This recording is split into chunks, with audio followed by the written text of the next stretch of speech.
Tu y penses depuis des mois et des mois voire des années. Tu as passé en revue d'innombrables idées de business en ligne et imaginé ce que serait ta vie si tu pouvais quitter ton emploi et générer de l'argent sur Internet.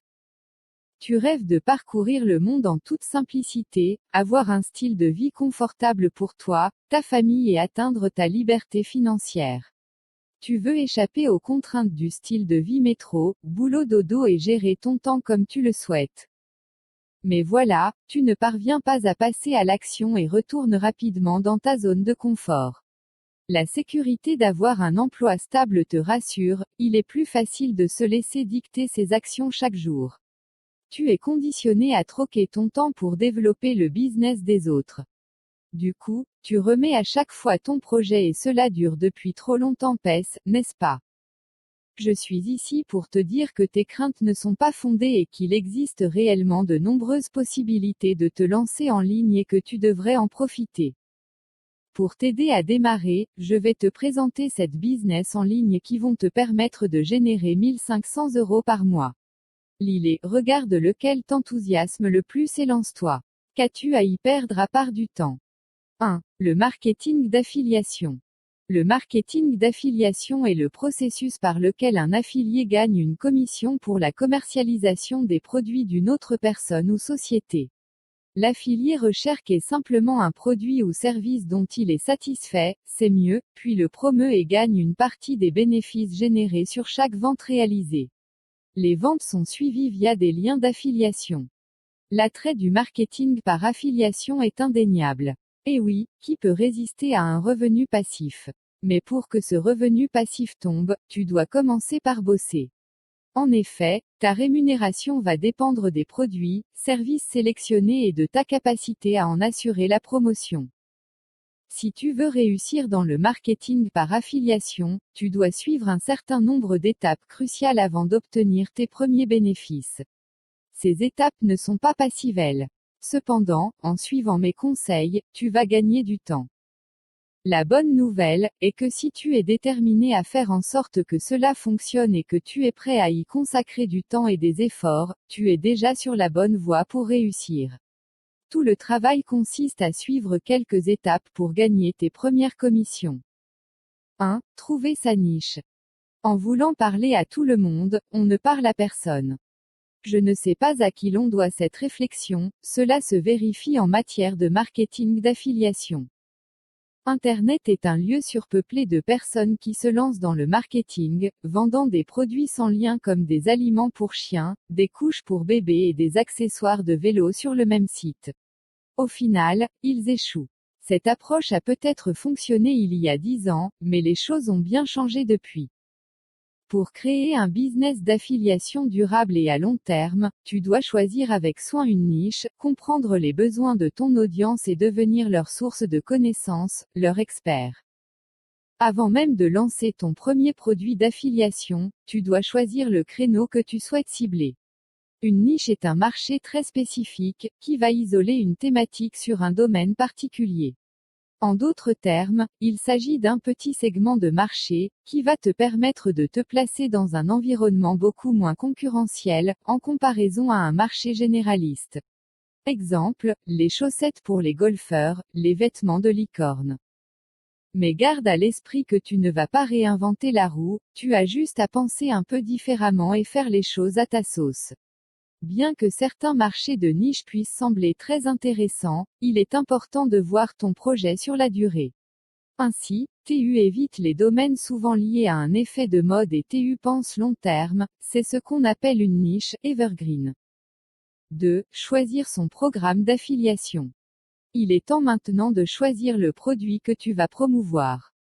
Pour cela, je t'invite à faire la liste des articles, logiciels ou encore services qui pourraient répondre à une problématique de ta niche. Exemple, des voyages au Japon abordables pour les fans de manga japonais. Tu pourrais choisir un programme d'affiliation tel que celui d'Airbnb. Il existe des plateformes où tu pourras trouver des programmes d'affiliation comme un TPE ou ClickBank pour les produits d'information, mais aussi JVZO pour les logiciels. La liste est longue, il ne tient qu'à toi de trouver le programme et produit le plus adapté à ta cible. 3. Quel support de communication? Tu as déterminé ton angle d'attaque, tu disposes de l'offre à mettre en avant, il faut désormais que tu choisisses ton canal de communication, tu as pour cela l'embarras du choix, c'est encore un avantage de l'affiliation. Tu peux décider de passer par un site ou blog de niche, utiliser une page Facebook ou autre réseau social, un listing pour le mailing ou encore un chabot. À partir du moment où tu parviens à créer une interaction, tu réussis à mettre en confiance ton audience. Le processus de transformation est lancé. 4. Le contenu est roi. Il y a une chose primordiale dans ce processus, c'est le contenu. Si tu veux intéresser et mettre en confiance ton audience, tu dois leur apporter du contenu de qualité. Vidéos, articles, séries d'emails, podcasts. Il te suffit de choisir celui qui te correspond le mieux et pourquoi pas mixer. 3. Quel support de communication? Enfin, si tu mets en place ces stratégies et que tu automatises à l'aide d'outils tels que des tunnels de vente, IFTT, tu pourras être omniprésent sur la toile et drainer du trafic sur ton offre de toutes parts. Tu verras ainsi voir le fruit de ton travail et enfin profiteras chaque mois de manière passive de tes commissions d'affiliation. 2. Dropshipping eBay. Démarrer une entreprise de dropshipping est l'un des moyens les plus simples de gagner de l'argent en ligne en 2019. La croissance d'Amazon, d'Etsy, de Shopify et d'autres plateformes et marchés en ligne signifie que tout le monde peut créer une boutique en ligne pour quelques euros. Ainsi, la popularité du dropshipping a explosé au cours de la dernière décennie, ce qui signifie que de nombreux marchés sont extrêmement concurrentiels. De fait, si tu veux réussir en dropshipping aujourd'hui, il faut être malin et te démarquer. Mais avant de t'expliquer comment, laisse-moi te rappeler ce qu'est le dropshipping au cas où tu serais passé à côté de ce phénomène du business en ligne. Faire du dropshipping consiste à vendre de la marchandise à ton client sans détenir de stock. Un client achète un article de ta boutique au prix du détail. Tu passes ensuite sa commande à ton fournisseur, au prix de gros. Une fois que ton fournisseur a reçu ta commande, il l'envoie directement à ton client sous le nom de ton site. Tu as ainsi gagné la marge bénéficiaire. Tout ce que tu as eu à faire est de configurer ta boutique, de rechercher des clients et de gérer le support client. Mais alors comment faire aujourd'hui pour se lancer dans le dropshipping avec eBay? Si tu veux commencer en dropshipping, mieux vaut commencer sur eBay, c'est beaucoup plus facile. Voilà comment cela fonctionne, tu te procures des produits que tu veux vendre. Tu peux rechercher des références chez un grossiste ou tout simplement sur une autre marketplace par exemple Amazon ou encore sur eBay même, si tu cherches bien, tu trouveras des affaires à faire. Tu profites ainsi d'une différence de prix sur un même produit d'une marketplace à une autre. La marge peut être plus mince, mais la visibilité sur eBay est telle que le nombre de ventes palliera à ça. Je te conseille de prendre le temps de choisir les produits que tu souhaites mettre en vente sur ta boutique. Petite astuce pour connaître les articles tendances, visite les meilleures ventes sur Amazon ou consulte le site watchcounter.com. Une fois que tu as ta liste d'articles à mettre en vente, soigne tes annonces. Mets l'accent sur les éléments qui rassurent le futur client, logo fabriqué en France si c'est le cas, livraison gratuite, les images, elles aussi sont très importantes. Pense aussi au référencement avec des titres et descriptions pertinents. Et voilà, tu es prêt à te lancer. À chaque fois que tu enregistres une vente, tu passes directement une commande chez ton fournisseur qui se chargera d'expédier le produit au client. 3. Print on demand. Si tu aspires à chercher une solution pour te démarquer encore plus dans le dropshipping et présenter des articles originaux, tu peux faire du pod ou print on demand aussi appelé impression à la demande. Le concept est simple, tu proposes des articles personnalisés en fonction de tes propres designs, que tu auras fait créer par un graphiste. Ils seront imprimés et expédiés seulement quand le produit sera commandé par le client. Comme le dropshipping eBay, tu n'auras pas à gérer le stock ni l'envoi. L'avantage avec le pod, c'est que tu peux vendre des produits physiques en ligne en misant sur ta propre créativité, peu importe que tu sois entrepreneur, designer, salarié ou encore rédacteur. L'important c'est l'idée, pas la mise en œuvre que tu peux déléguer. Je sais de quoi je parle, je dessine comme un enfant de 5 ans, cela ne m'a pas empêché d'avoir énormément succès avec ce business. Tu peux tout vendre, des t-shirts, posters, mugs, chaussettes personnalisées, etc. Le pod propose de nombreuses opportunités pour vendre des produits originaux et uniques. À la différence de la vente traditionnelle, tu n'as pas besoin d'acheter un stock, la création du produit se fait seulement lors de la commande du client. Tu n'as donc pas de marchandises qui te restent sur les bras. Si tu es intéressé par le pod, sache que c'est très facile de lancer un business en quelques heures. Trouve une niche et si tu n'as pas d'idée, je t'invite à t'inspirer grâce au programme gratuit, 50 niches de pod. Le choix du prestataire pod est également à ne pas négliger, tu dois considérer la largeur de sa gamme disponible, les possibilités de personnalisation, les différentes techniques d'impression, les tailles, les coûts pour les produits, leurs expéditions et le délai de livraison. Il faut aussi vérifier les avis des clients et des vendeurs qui ont une bonne expérience du prestataire. Il faut savoir s'entourer des meilleurs pour réussir en affaires. Pour récapituler, le pod te permettra de lancer ton business rapidement grâce à des produits design, ciblés et originaux. Du coup, tu élimines la concurrence et peux développer une affaire qui peut devenir très juteuse sans trop d'efforts et avec un minimum d'investissement financier. 4. Freelance. Bon, maintenant passons au freelance. C'est un travail en tant qu'indépendant. Il faut savoir qu'un freelance travaille pour son propre compte. C'est donc un statut, pas un travail. Mais il a ses avantages. Si tu veux devenir freelance, tu dois d'abord t'enregistrer auprès du registre du commerce et des sociétés, RCS, pour être en mesure de facturer tes clients. L'avantage d'être freelance, c'est que tu choisis tes propres missions et tu gères ton activité comme tu veux et d'où tu veux. Un freelance est très autonome dans son travail, il peut choisir ses horaires, la quantité de missions qu'il peut réaliser. Il peut également définir ses prix en fonction du projet du client.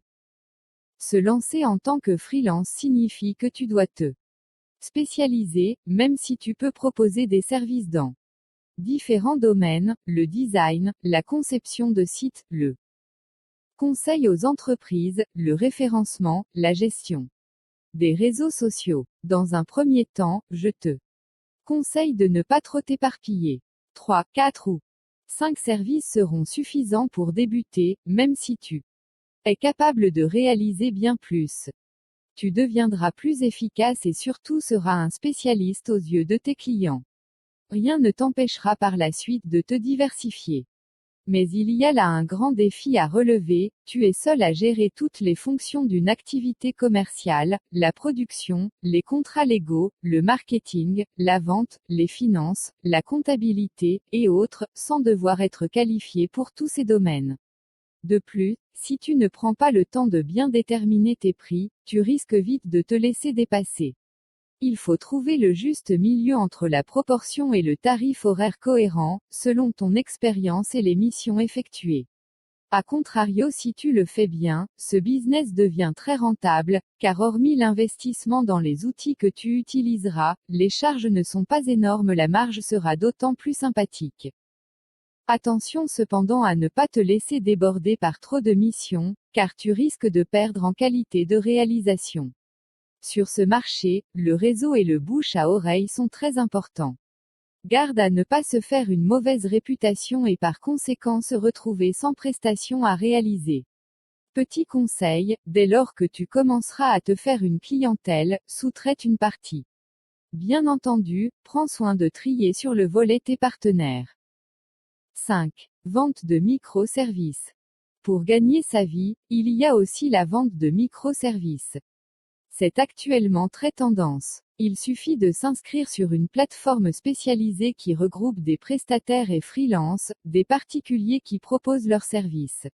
Il en existe plusieurs, les plus connus sont Fiverr, Upwork, 5euros.com, Le Petit Frenchie et bien d'autres. Tu proposes tes produits et tes services et tu attends à ce qu'on te contacte. Tu négocies ton prix directement avec ton client et tu es payé. Facile comme bonjour. Voici quelques exemples de services très demandés. Rédaction d'articles, création de logos, correction de texte, community manager. Je te conseille avant de créer ton service, de regarder ce que fait la concurrence sans pour autant faire du copier-coller, et inspire-toi des meilleurs. Que tu veuilles faire des vidéos, des logos ou de la rédaction, mets-toi dans la peau d'un client qui cherche un service. Tes annonces doivent être détaillées et impactantes. Ici aussi, le choix du titre et des mots-clés auront de l'importance. À cela, viendront s'ajouter les vignettes qui illustreront ton annonce. Elles devront être réalisées avec soin, car c'est la première chose que verront les clients sur la plateforme. Prends le temps de créer un profil vendeur qui inspire confiance avec une belle bio et une photo de toi. Une fois que tes annonces sont publiées et que les premières ventes arrivent, réalise-les avec soin. Et oui, le point crucial de ce business pour réussir est d'obtenir des bons avis clients. Plus tu en as, plus les clients sont en confiance et de facto, tu augmenteras le nombre de tes commandes. Certains vendeurs arrivent à générer plus de 3 000 € par mois grâce aux microservices. 6. Vente de formation. Aujourd'hui, la vente de formation en ligne est aussi très plébiscitée. Qu'elles soient audio, écrites ou vidéo, elles sont faciles à consommer. Le marché de la formation en ligne explose depuis quelques années et la tendance ne fléchit pas. Il n'est donc pas surprenant que pour répondre à cette demande, des entrepreneurs et des experts en la matière du monde entier aient commencé à créer et à vendre des cours en ligne afin de partager leurs connaissances avec d'autres. L'apprentissage en ligne devrait plus que doubler dans les prochaines années, pour atteindre près de 400 milliards de dollars aux USA d'ici 2026. La demande croissante provient à la fois des particuliers et des entreprises à la recherche de cours et de formations en ligne. Mais pour que ton business marche vraiment, il te faut partir sur de bonnes bases. Tu dois proposer des formations qui répondent à une vraie problématique UE. Cette recherche doit être faite avec minutie, sans quoi, tu risques de te retrouver avec une formation dont personne n'aura besoin.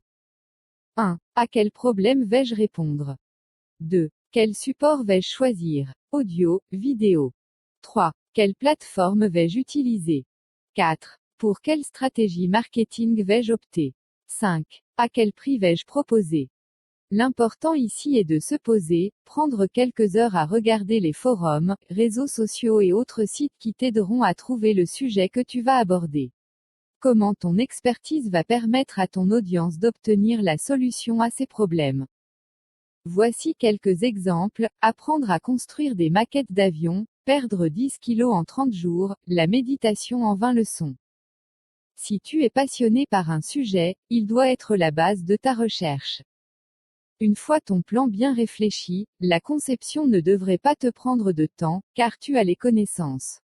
Je t'invite à ne pas être trop perfectionniste, sinon tu risques de procrastiner. Tu auras bien le temps de peaufiner au fur et à mesure de tes ventes et retours clients. Tu peux aussi déléguer certaines parties, par exemple la rédaction de ton e-book si ta formation est écrite, le montage vidéo si tu as décidé de proposer des formations sur ce format. Prends le temps de choisir la plateforme où tu vas domicilier tes formations. ClickFunnels, System.io, LearnyBox, le choix ne manque pas, donc je t'invite à profiter des périodes d'essai proposées par ce type de solution.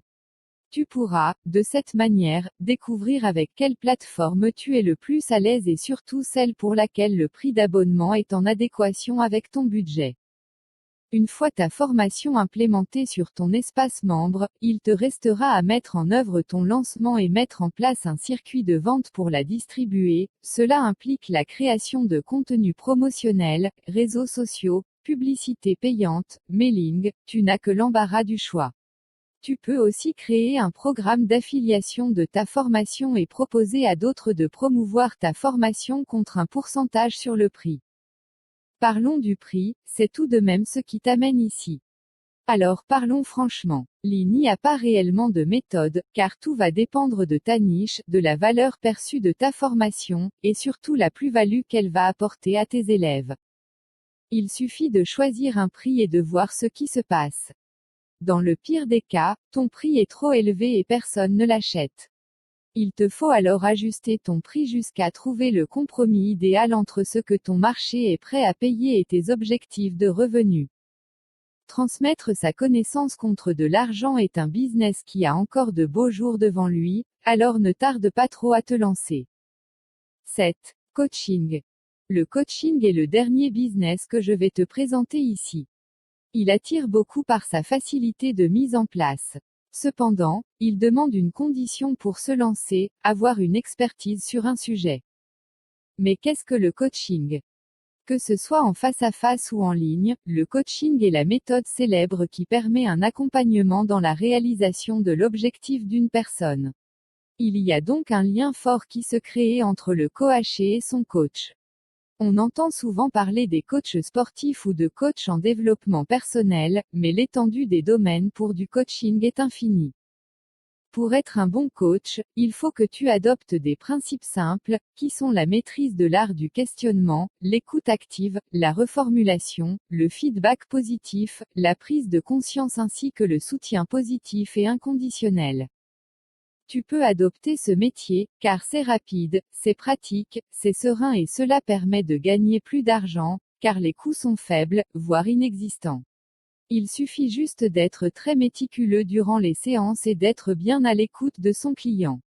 C'est la base. Il n'est donc pas nécessaire d'être spécialiste en psychologie ou dans un domaine compliqué, il suffit d'avoir du charisme et de maîtriser